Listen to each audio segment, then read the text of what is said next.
Good day, everyone. Welcome to the Hospitality Majlis podcast. We have an amazing guest today, Mr. Safwan Modir. Today's guest represents a new generation of entrepreneurs coming out of the Middle East, disciplined, bold, in action, and deeply rooted in culture. Safwan Modir started his career in hospitality, in luxury hospitality, becoming one of the youngest people to lead a five-star hotel as general manager before taking a completely different path in his career. He stepped into global storytelling through a Netflix series, right, called Camel Quest, bringing the world closer to the Gulf camel culture, which is an impressive change and shift. And that journey then evolved into entrepreneurship. And most recently, it was a long journey, I was told, so we'll hear all about it. Building something that is far bigger than just content. So as a founder of and CEO of Al Haboob, it's the world's first licensed camel racing team. And he's now structuring and modernizing a sport deeply tied to the regional identity. So welcome, Safwan. We really look forward to hearing your story. Welcome to the show. Thank you for having me. I have deep admiration to your concept, the Hospitality Majlis. Thank you. I really do believe that there's a lot of hoteliers out there that their stories are deserve to be told, and they have deep knowledge that must be shared.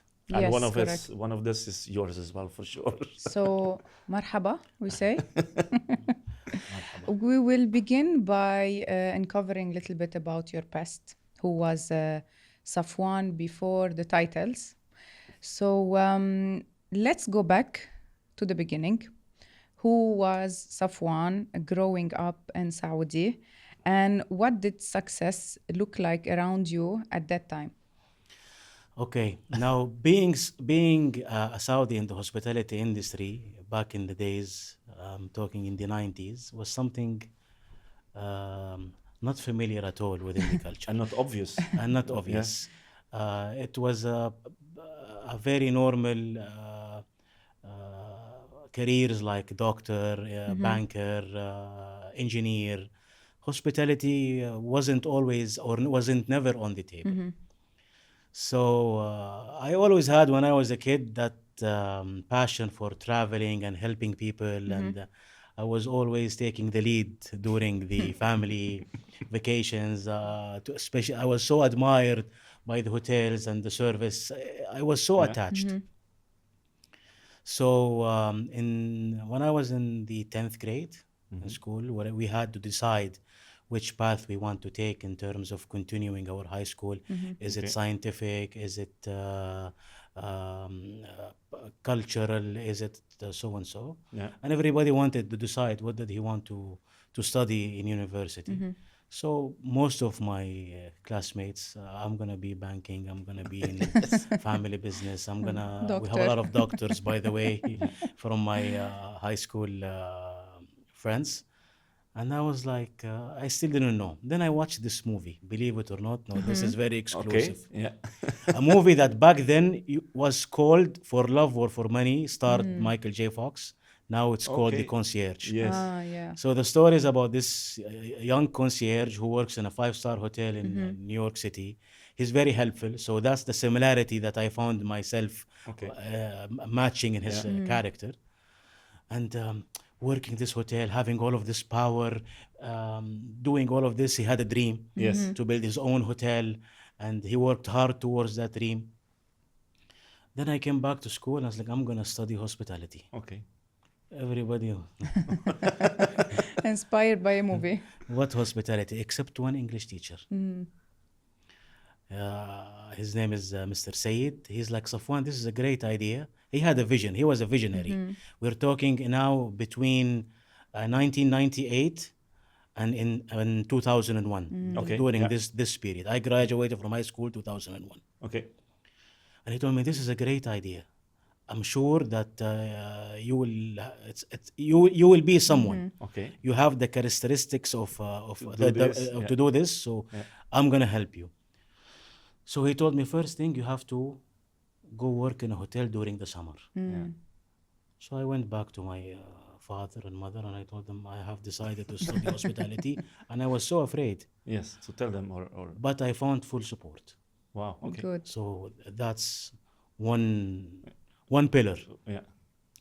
So my father knew a general manager back in the then who was a general manager of one of the first 5-star hotels in Jeddah called Hyatt Regency. Yeah. Am I allowed to say names of the Yes, hotels? no problem. Okay, Hyatt Regency. So WW Hyatt. No. so my Just father kidding. called him and he said, my son, he's interested in studying hospitality. He said, hospitality? Literally, back in 1998, there was no Saudis working in hotels whatsoever in Jeddah Okay. at all. He said, okay, let him come during the summer. So I graduated from high school a bit young. I supposed to graduate at 18 years old. I graduated 17. So I was 15, 16 when all of these things were Yes. happening. So during the summer, my family traveled and I stayed in Jeddah. Okay. Started to work in the hotel. The GM welcomed me. His name is Amr Yusuf. May his soul rest in peace. And he made a program to do to visit all the departments and spend Okay. some time in the departments. So kind of an internship. Internship, none for paid, 2 nothing. months. I was 15 Nothing. years old. Just going through the ranks and seeing everything. The do's and the Watching, don'ts. and Okay. I was like, after this is what I am going to do for the rest of my life. Yeah. Wow. So 10th grade I went. 11th grade I went also in the summer to work, now with more experience. Then high school, 12th grade, the English teacher told me that the best university in the world is in Switzerland, in Lausanne. I Yes. said, okay, I'm going. So I started to apply to see if I can get a scholarship or scholarship to be sent. So I applied to the certain, and I received the reply that it's not available at the moment. We have chemical engineering, we have medicine, we have engineering. So okay, no problem. I went to my father and I was like, okay, we'll send you. Okay. So I was very fortunate that my family back then could have Supported you, yeah. supported me, and so I finished high school, and immediately, 2 weeks, I'm in university in Switzerland. Wow. So this is the first part of my life. And in that part of hospitality, what would have what's the part that attracted you to it? Yeah, so part curiosity, which you then saw with the internship, but in the beginning, just before curiosity, a little bit of rebellion against all the other engineers, doctors, and bankers. Something deeper. What was it that attracted you to that? It was a mixture of I want something easy. Yeah. You know, that lazy student started to appear on the surface. I thought it was very easy. Okay, hospitality, working in a hotel. Yes. How hard this could be. Yes. Welcome. The room is there. which is I discovered later. Yes, here's your key. That is way more complicated than Yes. that. And the fact that you're being part of people's experiences and lives, I always wanted to help. I always wanted to serve. This is what attracted me. If I could spend my life and build my future around this, that would be amazing. And the luxury and everything is clean, always well dressed. Yeah, absolutely. So went there, studied for 2 years. Then I had to come back to Saudi because my father went through some financial difficulties that he couldn't support my education anymore. And it was actually, what will I do? So I came back to Saudi. I spent 1 week just driving around thinking what I'm going to do. So I decided, since I worked when I was a kid, why I don't work now? I have an experience since I was a kid. I have those beautiful 2 years that taught me so much abroad. So let me start work. So I came back. 2 years, sorry to interrupt. So 2 years instead of 4, right? Or? Yes, it was 4 years and a half. So So after you were halfway through. I came back to Saudi, started working from 2003 till 2006. I worked in so many areas in hotels. Okay. I even reached in 2005. I was fortunate enough I was Saudi, young, Yes. and in the hospitality. Yes. And So- eager. Eager. Eager So to learn.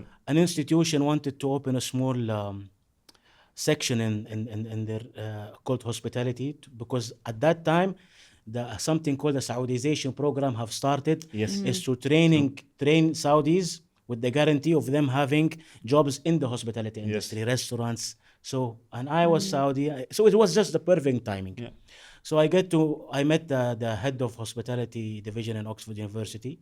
He was in Saudi. Okay. And then we established something called Diafa in this institution. And I found myself at the age of 20, 21, teaching young Saudis work ethics, time management, and introduction to hospitality. Okay, about food and beverage. They had to go work in this fast food restaurant. And I was saving money. Okay. My good. objective is to go back and finish my studies Okay. under any cost. Nice. 2006, I found myself had enough savings. I wanted to go back to Switzerland. I was still short of cash, but they told me, wait, we opened a branch in Lebanon, Oh, okay. and the cost is half, Yeah.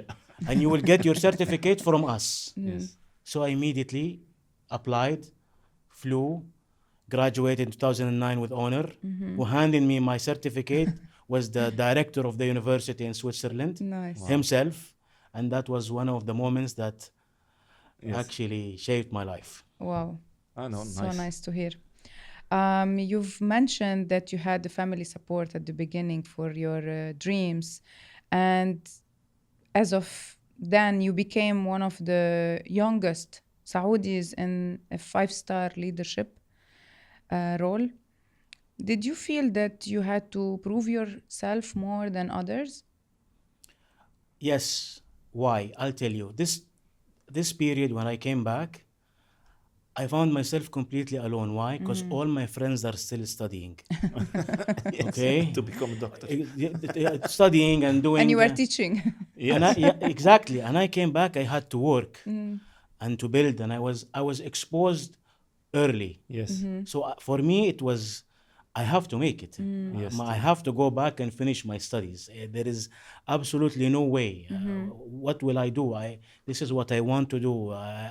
I've spent so much time. Yeah. It was a matter of life and death. I got matured more earlier than my age. Faster. Of course. Faster You were pushed into that direction. than my to- age. And then I can see the look on my father's face when he sees me come after 12-hour shift and I'm still at 20 and 21. It was devastating. Okay. And he wants to do something, but he can't.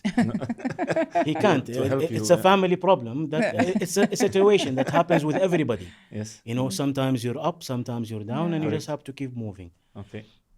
So I had to continue, and the day of my graduation, the look on his face, it's my reward for all the suffering that I have. Yeah, of course. What was your then in that journey? Your biggest, I mean, you answered to a certain point, but your biggest insecurity or doubt would be not to make it, but anything else? Not to make it, not to be able to finish my studies. Is this going to be the end of it? I'm Yeah. just gonna keep working with this little experience that I have. Will I ever have my, having a degree in our culture is very important. Yeah. How come you don't have a degree? Yes. So that was also one of the things. But I was fortunate enough that the hospitality industry, I think it's one of the few industries that any amount of time you spend working counts. Correct. 100%. Absolutely. This is the thing. That's why the modern times, all the universities around the world, hospitality, you have practical and you have theory. Yes. So when you graduate, you have both with you. So the more you work, actually you're gonna gain. Yeah. Yes. And you're gonna be prepared. It's not like only 100% theory. If you missed it, Yeah. then you've missed everything. Yeah. No, here I was gaining experience. I was a good. Experience and practical is super important. In And by the hospitality. way, if you look at it, I don't know if I would ever have graduated from Switzerland if I kept on studying. Honestly, it's something different, something new. So me working this period helped me graduate with honor. Nice. Because when I went to finish my studies, I already, But that part in principle was because of the let's call it the pressure to a certain extent and the positioning in the society at that age and that stage in your life and in Saudi as well. But if you would not have finished it, you would be exactly as powerful and strong as you are. But it was okay, But interesting. yeah, that pressure had to.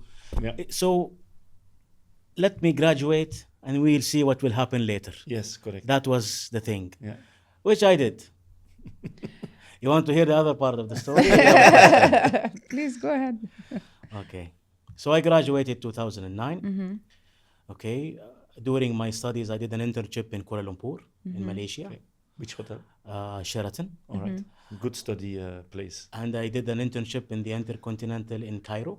Also good. Why in Cairo? Because I knew that when I go back to Saudi, the majority or the nationality in the hospitality industry are respected gentlemen and ladies from Egypt. So I wanted to understand. Egypt is a pioneer in tourism. Yes, correct. Because of their attractions that they have and the rich history, etc. So I wanted to know why in Saudi the majority are from Egypt. So I want to know what's special about their knowledge, which helped me a lot later when I came back. So I graduated, came back, looking for a job now. But For you had me- you had two good schools there, Sheraton and An Intercontinental. So I came back, like I should immediately take a position none less than assistant GM. Yes. That's what Switzerland, Lebanon, Malaysia. How young were you? Well, I was born in 84. Now I am 42. Yeah. So 2009, who's good at math? 27? Something, maybe 27. 26, 27. So I was like, okay, now I need a job. And I need the position, Saudi. Yes. Now the industry is opening for Saudis. I have all of these experiences. Switzerland.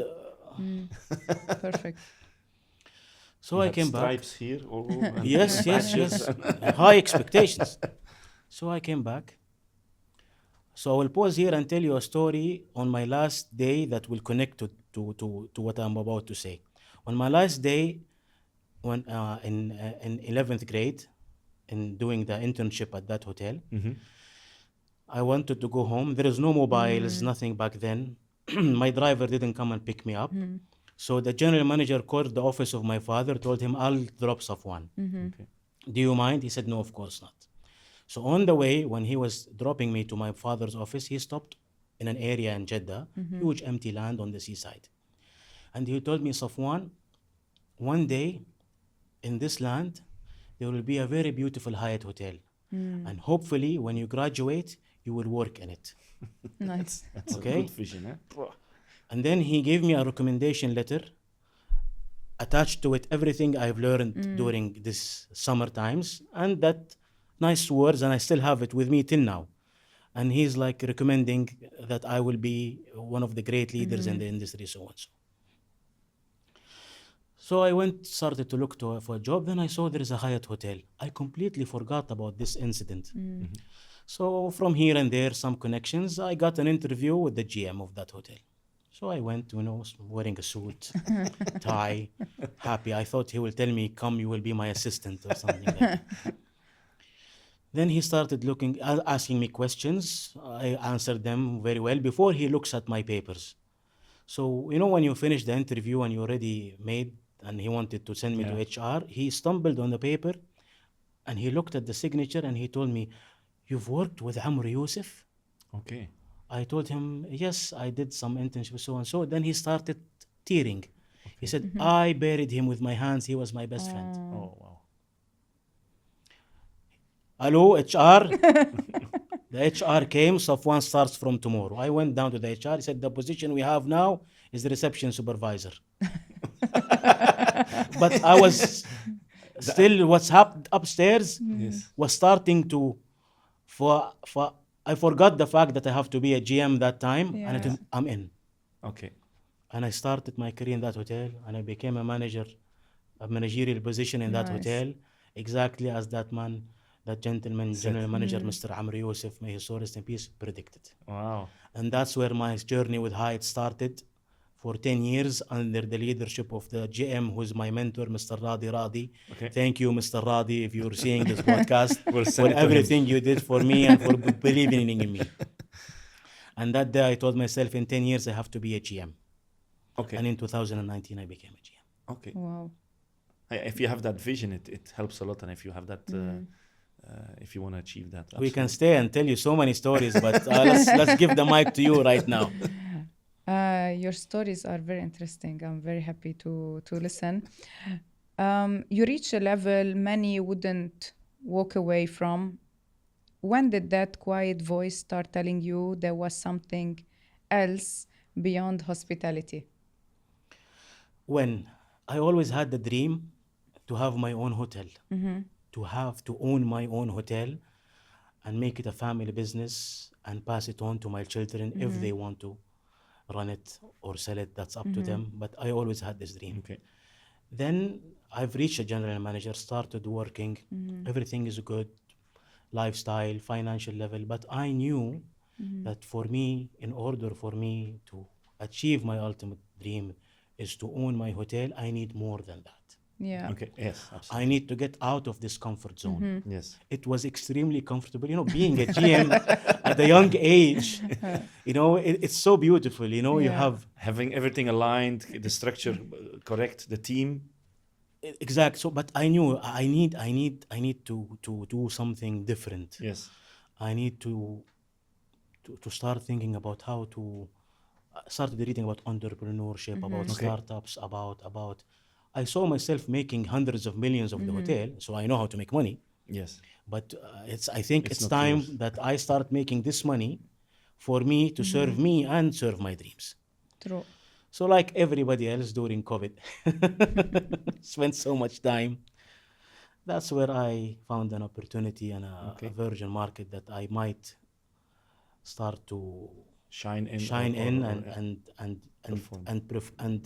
and it will help me reach that financial capability to An go objective to make your objective own. to go towards putting the first pillar of building my own. Wow. So, looking at that part, and we're moving a step now towards that shift towards entrepreneurship. But running a hotel means structure, predictability, very organized. Entrepreneurship, to some extent, is the opposite, right?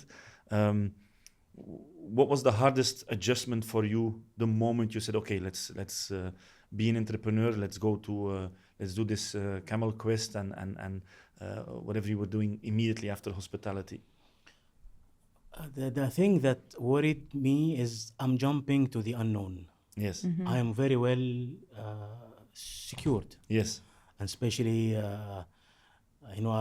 I have a family now. I created my own family. I have my kids. Yeah. Everything is stable. Everything has been taken care of by their schools. Everything is there. Everything Yeah, is exactly. there. Everything is there. I'm only focused on running the hotel with structure and development and making sure I have somebody to take my place and making money for the stakeholders and taking care of the customers. So I'm focused on that. Now jumping onto the entrepreneurship. You could say peace of mind. Yeah, peace of mind. Mind is, I don't know anything about it. Yeah. But I have a friend that he knows everything about it.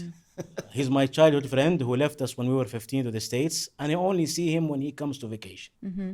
And I know that he's into startups, and he lives in Los Angeles. He's Saudi.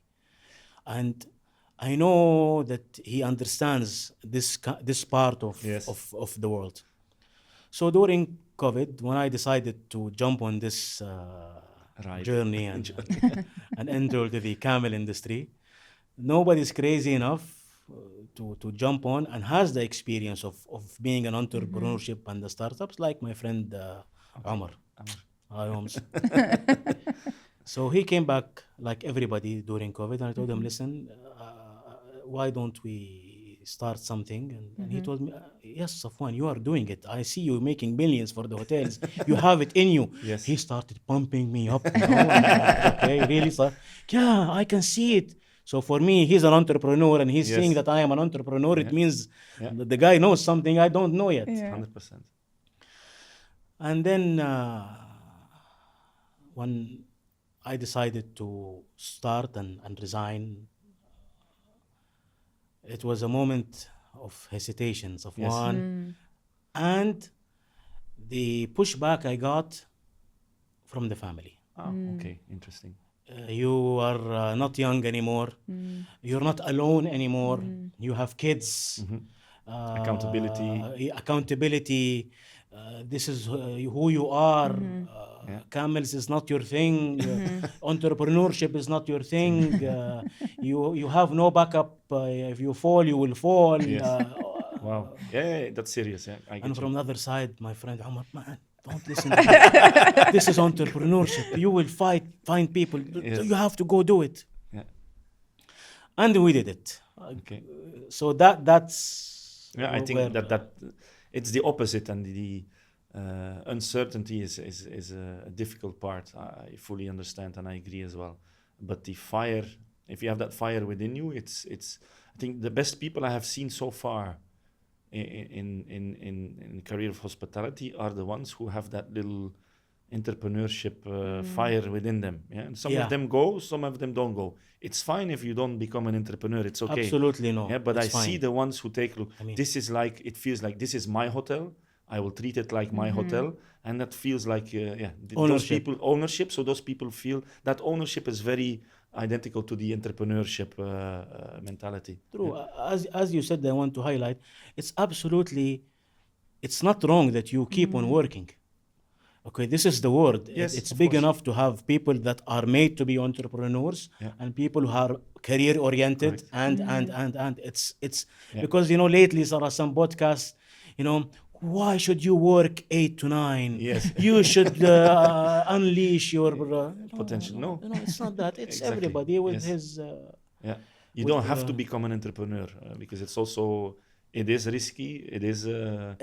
it is certain people are meant to be so, and certain Yes. people, and there are the people who did this transition and Exactly. made it, and some of them no. Exactly. The world is full of Yeah. But if you of, feel you want to places. try it, and then you see if it fits you or not. Exactly. And being in the hospitality and very structured, uniting with a friend who is completely unstructured because of the entrepreneurship, it's not. So in the beginning, I wanted everything like I am doing it in the hotel. And he told me, no, it doesn't work this way. It's chaos. It has to Yes. be. So it took me time to understand. And I thought millions will come immediately. And that was Yeah. my biggest shock. I can imagine. Can you tell us a little bit about the camel business? So what is the difference between hospitality and moving to camel? Okay, so the audience know I shifted from hospitality into camel breeding and camel racing and all of this. Yes. So the camel industry. To simplify it as much as I can, you see the horse industry in the world. It's a sport. You have endurance, you have horse racing, you have beauty pageants. Camel industry is the same. And you have bloodlines here and breeding, etc. But the horse industry was fortunate enough that it had a fair share of exposure. Yes. The camel industry, no, because it's very much rooted in the culture, and people Yes. who own camels in the Arabian Peninsula, they don't see it nothing but it's as if it's their own kids and Yeah, exactly. and that's their Family pride, members. and it's like something. You could say the culture. It's Culture. culture. You kept it. You kept it. The culture was kept within. Yeah. It was not. So during COVID, I saw there is a beauty pageant in the on screen, and whoever wins gets to shake hands and meet the king. It's like, okay, Next objective. yeah, why- New dream. I want to literally. It was who can get a greater honor than to win in a prestigious competition and take the award from the king. Yes. So I started. So Omar came back and I told him, let's go to the camel business, and it's so and so. He started laughing for one reason. I am afraid from all animals, birds, fish, anything. So I was like, Safwan, that's a camel. We're not talking about cats or dogs. No, I have a vision, the same one I had in hospitality, that it will be something great in Saudi one day, which is the number one industry that people are studying right now in Saudi. I know the camel industry will something Okay. will happen. Okay, so we started the journey and saw so much opportunity to add. We're not here to change. We are here to participate in making this industry worldwide like the horses. Yeah. because already the governments of the GCC and the rulers, they are doing so many efforts to have the camel industry in terms of racing, beauty pageants, etc., same as the horse, and let's do that. And that's how we've saw so many opportunities, and we started to enter this journey. And after we have nothing to do with camels, huh? We're like from Jeddah, seaside, jet skis on the weekends. We see camels when we go to Egypt next to the pyramids. Safwan already on jet skis with his hair. You know, it's like we made it. And after we made it, was like Umar had this brilliant idea. He's like, Safwan, he always wanted to be an actor. It's his passion. Okay. We did something amazing. Haram, or this story is not to be told to the world. So went to an award-winning director, told him, listen, we're two guys from Jeddah, have nothing to do with camels. We did 1, 2, 3, 4, 5, and now we have a place on the table. He structured it. We reacted everything again and sold it to Netflix to be the ultimate marketing tool for our business. Yes, Nice. correct. Yeah. And by the way, if whoever audience has not seen it or looked at it, it's hilarious. So definitely something to look at. Thank you. Go ahead. If your younger executive self met you today, would you admire the move or question your decision? Well, this is a very deep question, and I Yeah. thank you for it. It's split into two parts. I'm sure you know, once a hotelier, you're always a hotelier. Correct. It runs in your blood. Until this moment, my heart beats. And the only thing that's stopping me from flipping everything again, because I know that what I'm doing right now is for me to have my own hotel. The bug is in there. But in terms of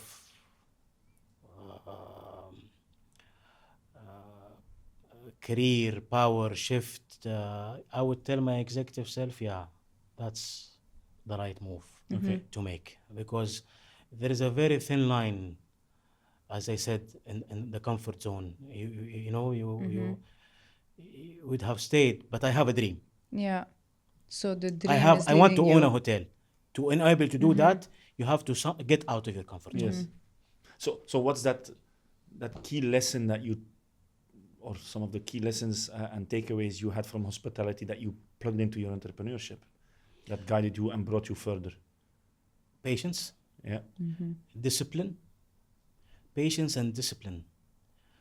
And in hospitality, the growth is faster than any other industry. Yes.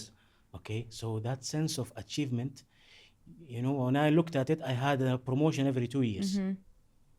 So that achievement gives you that push that you're already set for development and for progress. Yes. Okay, so that's what I took with me, that, okay, no matter how things getting hard, but you have to keep on progressing, you have to keep on pushing, because that's what you did and it worked out. Maybe here it's taking more time. Yeah. And the other side. What had you to unlearn? Unlearn when I went here From hospitality to entrepreneurship. that not everything is sunshine and Yes. and Rainbows. and not everything is as you plan it to be. Yes. In hospitality, you plan, Yeah. you sit, you listen, You forecast. you forecast, you Yeah. go through reports. You have an entire well-structured system. You know what In should happen in 6 entrepreneurship, months. You don't know what to expect. You don't know what to expect. Yeah. Any tips for the listeners? For entrepreneurs? For entrepreneurs? Yes. Me being now 5 years in this entrepreneurial journey, I would really say that when you want to be an entrepreneur, be patient. Be patient. And whatever fire you have in you from the industry or the life you left behind, to then bring that fire with you. Is that the secret to your success? Maybe. I don't give up. Because if I have gave up, I wouldn't be here today. Yeah. Nice. Okay? So that fire of being I'll tell you the bigger picture. We live in this world. all of us in this earth, Mm-hmm. okay? And we breathe the same air. We share the same living. Uh, we eat, we love, we cry, okay? So you have to understand that you being in this world has to mean something. Okay, you have to add something to the world. If you want to see the world a better place, be that change that you want to see. Okay, so anything you do in life, put that in front of what I am going to do for the generations that's going to come. What I am going to, am I going to be a good example? Okay, and I always say, passion, love, happiness, respect, passing on knowledge. These are the things that has to go around you when you're doing anything. If you're an entrepreneur, okay, it's nice that you are successful and you're all over the social media, but wait, you have to inspire people to be the same for in the good part. You have to pass on the knowledge that you have. Knowledge and money, anything you keep, it's like water. If it didn't move, it gets rotten. Yeah. Okay, when I say money is giving, when I say knowledge is passing it. Yes. So this is what I tell people: come with this passion, with the goals that you had when you were not in the entrepreneurial world, apply it, have all of these 5 things around you, and believe me, things will move. Nice. Interesting. Thank you for sharing, Safwan. Let's go a little bit to present, future as well. But there's one thing that I wanted to maybe just tackle, and maybe for an audience which is not the Middle Eastern audience neither. But you've been part of a global storytelling through Camel Quest. And at some point, of course, like I said, it's hilarious, but you've seen comedy, entertainment, and then, of course, this has now rapidly evolved in Saudi as well. For people outside the region, this can seem controversial, misunderstood. What are they completely getting wrong? Listen, we have a saying that says, okay, never believe what you hear and half of what you see. Okay. Okay? Yeah. So what people are getting wrong is misled media, especially in these times. Now people are exposed. Now you have the entire world here. Yes. So what I say for everyone, don't judge before you experience and you see yourself. And that was one of the reasons, actually, we did Camel Quest. We wanted the world to see how beautiful Saudi is. We shot in 6 different places in Saudi Arabia. We wanted them to understand the culture more. Okay?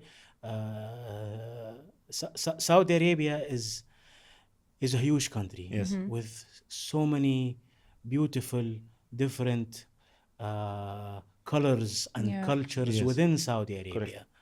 And I really encourage everybody to come and see what we are doing in the entertainment industry, what we are doing in the media industry, what we are doing in development, what. A lot of people misconcept because of the misleading of the information, you know. And now I'm telling you something with AI, Even worse. Yeah. even worse. Now, literally, you watch YouTube, you don't know what's is true or what's No, not. correct. You know, so there was a saying: the more AI will develop, the more hospitality will be important Okay. and will be appreciated Nice. because it still had that human touch. Yeah. Absolutely. Okay, Yeah, absolutely. this is common experience. Whilst I saw a Instagram feed today about one restaurant in the US that went fully automated, Really? meaning arrival, door open, tick, tick, tick, tick on the screen, go pick it up at the desk, No and employees. no employees. It's served with the machine, the fries, the shake, and it comes. You eat and you leave. Then to all the hoteliers out there, it's our mission to keep it, Yes, to keep the authenticity. exactly, 100%. Completely different question. What's the real difference between someone who stays comfortable and someone who risks everything? What's the real difference? Yes. What is your limits? What is your limits in life? Where do you want to be? Do you want to keep on growing and growing and acquiring knowledge and discovering and exploring, or status quo is fine? Both of them are not wrong, and both of them are not right, and both of them are right, and both of them are not wrong. Okay, it all depends on the individual. Okay, Personality. When personality is, some eat half a pizza, I'm full. Some eat a pizza. Some eat a pizza and an extra chicken nuggets on the side. Okay, so that's simplifying it as much. It all depends on a personality, on an individual, on it's purely that. Yeah, absolutely. Nice.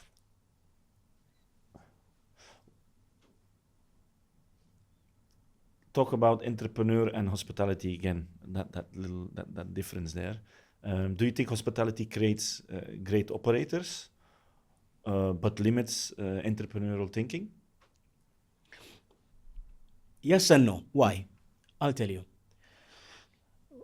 When you are working in a hospitality environment, let's take an example, a hotel. Okay, what is the continuous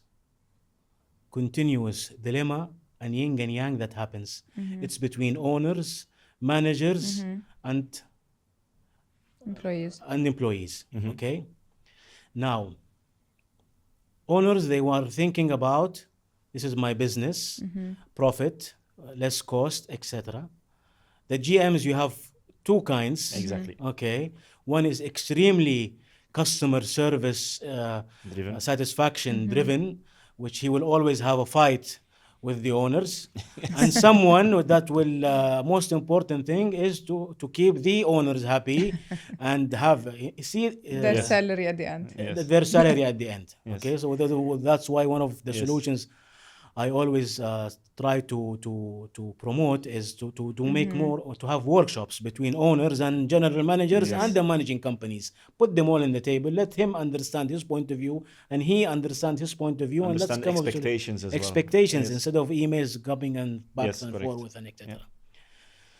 Okay, but now with this technological era that we're living in, I believe it's a responsibility of every hotelier to start to work on himself, to understand to learn about entrepreneurship, Yes, because that exactly. will help him understand Stand an owner. the owner, and the conflicts will 100%. go down. You will find middle ground. These are very healthy talks. I'll give a small example. As a GM, one of the things I did, I forbidden any head of department to send an email and CC me. Because once you're in the email, it becomes Your a ping pong game. responsibility. Yes, correct. A ping pong game. Now, and this is his office, the director of food and beverage, okay, and the director of sales. They're next to each other, bouncing emails and seizing me, and no. No, you I talk. entered and come, I put his chair outside his office, his chair is outside his office. Now work your things together. You understand him and you understand him, and start working on it. So that goes up to the highest level. Correct. For the benefit of the Yeah. operations and That's communication as well. Yeah. etc. Yes. Okay. Being an entrepreneurship, hospitality will only create really good executives and operators, and people know how to execute to perfection. But if you want that higher level, I think you have to. Do you think people are born entrepreneurs? No. Leaders, entrepreneurs are not born. Everything can be made. Everything can be worked on. Anything in the world you can master if you practice. Period. Anything in the world, if you practice, you can master. Okay? Circumstances and pressure creates personalities. Okay? Hard times create shifts you. You don't be the same. They always say how the diamond is only a diamond under huge pressure. Okay? So circumstances and traumas and it's a lot. There's a lot of psychology involved of you becoming an entrepreneur, you becoming safe, you becoming. So I believe they are not born; they are created with time, with the circumstances that they grow up. It definitely starts from home. It definitely starts from home, education. from the moment, from there where everything We had it starts to cook. the same, and I would say kind of proving yourself to someone. Yeah, it comes back regularly. With Miss Salam Dukak was the same thing. She wanted to prove something to someone, and that's kind of that bug that creates a grit where you want to achieve something and prove something. So and not being satisfied with, okay, I'm there now, I'm good for the next 20 years. No, what's next? Yeah, so that's Yeah, absolutely. Going back to the camel racing now, or moving to the future with Al Haboob camel racing. Have you not stumbled across yet people who say, well, look, you're turning heritage into a global product? Maybe it's is it risky? Is it misunderstood? Or No, because the camel racing is well supported by all the rules and sheikhs of the GCC. okay, And we always say in our statements and in our press releases and our interviews, we are not here to change anything. We are here to support all the efforts that has been made, really. Because camel racing now is it's all about individuals racing to each other. We don't want to change it and make only teams racing. No, we want to add a section to the existing camel racing that to have teams racing to each other, like a small league. And that's the opportunity we saw in camel racing.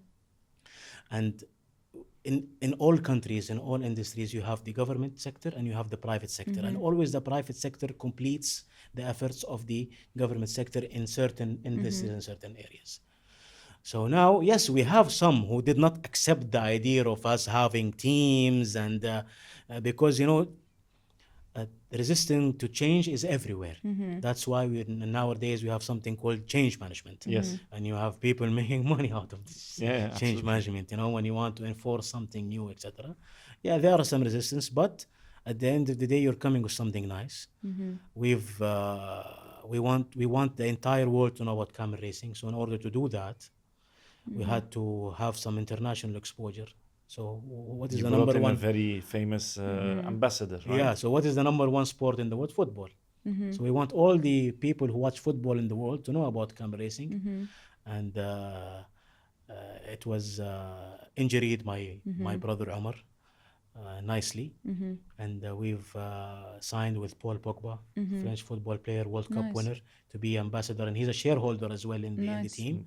And from the day we announced that, there is not a single person on earth that watches football doesn't know about camel racing team. And we got appraised and thanked by the Saudi Camel Racing Federation and the UAE and the Qatar of the efforts that we're doing. So you were even in Paris with a camel, I was yeah, told. in 2023 we did a camel parade. We walked 30 camels around Paris. So good. That was part of the exposure, exposing the world to camels. And Paris is a cultural city. Camel in Paris, definitely you'll know about. Yeah. So what is next for you, for Al Haboob Al Haboob sports Camel team? There's any new dream, new movie you will get inspired from? Al Haboob Camel Racing team is part of the efforts. Omar has his dreams, I have my dream. We share this dream together. It's part of the efforts of me building my hotel. And I'm hopefully very close to do that.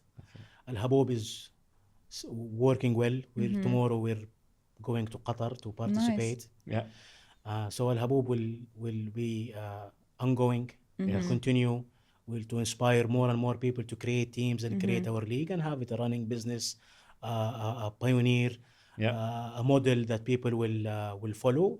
And I'll keep saving and investing to build my hotel. It's somebody.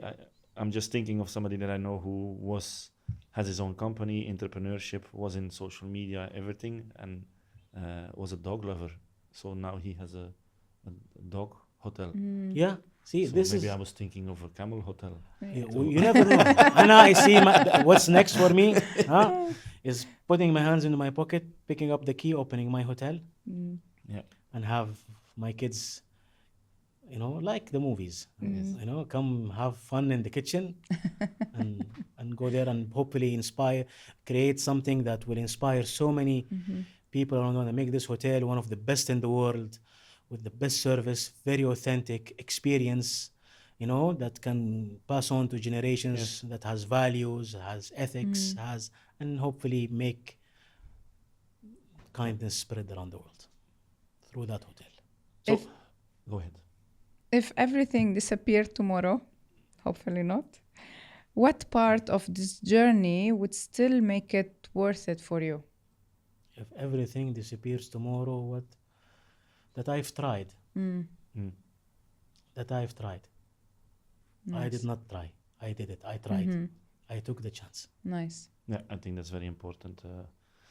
Not trying is 0%. Trying is 0.1%. True. Absolutely. Anything else you want to share with us, Safwan, that is in your mind? I want the audience. I want to send a message.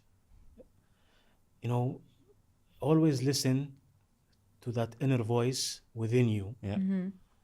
Okay, because that's the only true voice or the true advice you will ever literally hear. Don't ignore it. Okay, keep on going. Everybody will tell you don't give up, never give up, no fear. But I want to say something even more deeper. Work towards being remembered, okay, and leaving a legacy, okay, because that's what counts. They always say take care of your reputation because it lives longer. Yes, correct. Absolutely. Thank you for sharing. Safwan, there was a very fast, swift, and interesting 1 hour already. Yeah. Yes. Thank you so much for this great opportunity. I told Alexander that it's an honor to have my journey documented in Hospitality Majlis. Thank you Really. for joining us. We look Thank you forward for to sharing. having me. Thank you for being with us today, and for all the listeners, for being part of this story, amazing story. And if you like this podcast, please don't forget to like, share, follow the Hospitality Majlis. Thank you.